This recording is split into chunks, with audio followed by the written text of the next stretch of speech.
Allah özellikle yetimleri burada vurguluyor. Niye göre? Çünkü yetimin kimsesi yoktur. Acizdir, zayıftır. Gidip onun elinden malını almak asandır. Ona göre yetimi ayrıca bir kategoriye kim koyuyor? Allah Resulü yetimlere özel bir münasebeti var. Özel insanlar. Kur'an'ın yetimlere özel bir münasebeti var. Çünkü onlar elə bir cəmiyyətin zəif təbəqəsidir. Ona göre onun qorunmağa daha çok ihtiyacı var. Ona göre Uca Allah buyurur ki, yetimin malına toxunma. Yetimin malına toxunmursansa doğru yoldasın. Bakın, ölçüde, çəkide aldatmayın. Bakın, terezide insanları aldatmayın. Tereziniz düz olsun. 5 gram, 10 gram, 100 gram artıq eksik çəkib neye kazanacaksın?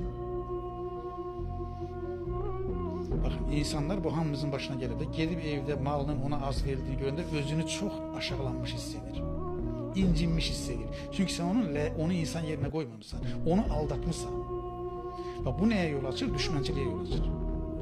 Ve aynı zamanda aldattığınız adamlar bir daha sizin müşteriniz olmuyorlar. Dürüst olun, dürüst. Sonra bak ne deyip danışarken hakkında danıştığınız yakınınız da olsa adaletli olun. Bakın ne kadar güzel ölçüler koyuyor.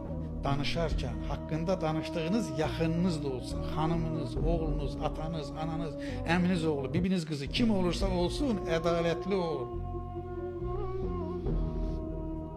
Bu benim qohumumdur, sen bu tarafa geç deme yani. Bakın sonra ne söylüyor? Allah'a verdiğiniz söze sadık olun. Bak, güzel insanlar, Müslüman olmak Allah'a söz vermektir. Bu kelime-i şehadet söylüyor. Kelime-i şehadet söylemenin mesajı nedir aslında? Mesajı budur ki, Allah'ım ben sana söz veririm ki senin buyurduğun kimi yaşayacağım. Bakın, Allah'a verdiğiniz söze sadık olun. Allah'a söz verirsiniz. Bir senet imzalıyorsunuz. Deyirsiniz ki sizin buyurduğunuz kimi yaşayacağım.